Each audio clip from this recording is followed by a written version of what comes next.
Munculnya tunas baru menandakan bahwa tanaman durian yang mengalami stres telah mengalami kesembuhan.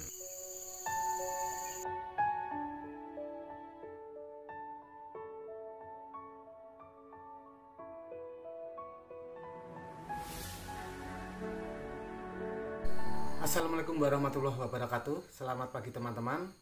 Pada kesempatan video kali ini saya ingin membagikan bagaimana cara kami mengatasi tanaman durian yang mengalami stres saat kita terima. Tanaman durian yang mengalami stres bisa diakibatkan oleh adanya goncangan pada perakaran tanaman, juga bisa diakibatkan oleh perubahan secara mendadak suhu kelembapan pada media tanaman, juga pada bagian atas yaitu udara serta pencahayaan di sekitar tanaman. Teman-teman, mari kita kenali dulu apa saja yang menjadi penyebab terjadinya stres pada tanaman durian. Yang pertama, stres pada tanaman durian bisa diakibatkan oleh goncangan dan pecahnya media tanam saat tanaman itu diangkat atau diturunkan dari kendaraan. Pada pengiriman jarak jauh, stres tanaman juga bisa diakibatkan oleh berada dalam kemasan dalam jangka waktu yang lama. Stres pada tanaman durian juga bisa diakibatkan oleh perubahan secara ekstrim keadaan di sekitar tanaman. Tanaman yang sebelumnya berada di bawah naungan dengan kelembapan tinggi dan cahaya sedikit, kemudian dipindahkan pada tempat yang panas, sehingga media mengalami kekeringan, serta gutasi pada daun yang banyak akan mengakibatkan stres. Selain itu, teman-teman, tanaman dengan ukuran yang lebih besar apabila mengalami stres lebih sulit penanganannya dibandingkan tanaman yang masih berukuran kecil. Tanaman tabu lampot yang ada di video ini baru sekitar seminggu lebih berada di tempat ini setelah dikirimkan atau diantar oleh penyedia bibit ke tempat kami. Sekitar seminggu yang lalu, kami iseng saja membeli beberapa tabu lampot durian bawor dalam planter bag 75 liter serta ketinggian sekitar 1,5 meter. Nah ini teman-teman, kadangkala kita juga perlu iseng-iseng juga, pengen beli gitu aja. Dan ini satunya kami bayar 350 sesuai permintaan. Selanjutnya mari kita kenali gejala-gejala tanda-tanda bahwa tanaman kita mengalami stres. Stres pada tanaman durian diawali dengan munculnya bercak kuning pada setiap daun. Warna kuning ini kemudian meluas sehingga permukaan daun seluruhnya menjadi berwarna kuning. Dilanjutkan 2-3 hari kemudian, sebagian besar dari daun-daun tanaman ini akan rontok. Dan mari untuk langsung ke kebun melakukan proses grounding dan untuk menghindari stres yang lebih buruk lagi pada tanaman durian kita.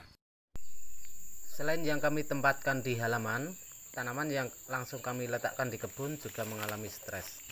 Grounding atau pindah tanam ke lahan merupakan salah satu solusi untuk tanaman yang stres, karena dengan ditanam, kelembapan media di sekitar perakaran tanaman akan lebih terjamin. Dan ikutilah proses penanaman kami, bagaimana cara menanam yang benar agar tanaman ini kembali tumbuh normal lagi.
penggemburan seukuran planter bag kita tambah 30 cm dengan kedalaman sama dengan tinggi planter bag. Lubang ini kita biarkan 1 hari 1 malam untuk membuang gas-gas beracun yang ada di dalam tanah. Keesokan harinya barulah kita melakukan pindah tanam.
Pada proses penimbunan lubang tanam, lapisan tanah di bawah lapisan topsoil cenderung tidak mengandung unsur hara. Maka yang kami gunakan untuk menimbun tanah adalah lapisan paling atas tanah, yaitu lapisan topsoil yang berwarna lebih gelap. Langkah selanjutnya adalah melakukan penggemburan tanah di sekitar lubang tanam. Luas tanah yang digemburkan mencapai radius 50 cm dari tanah bekas planter bag di sekitar tanaman.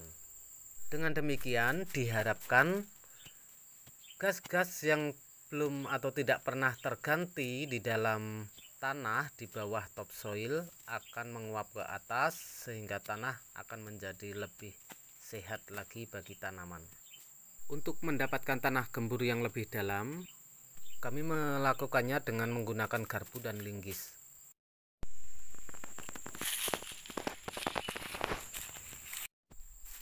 Tahap terakhir dari grounding adalah dengan melakukan penyiraman sampai jenuh tanah di sekitar tanaman tersebut, dan semua bekas penggemburan kita siram sampai betul-betul basah.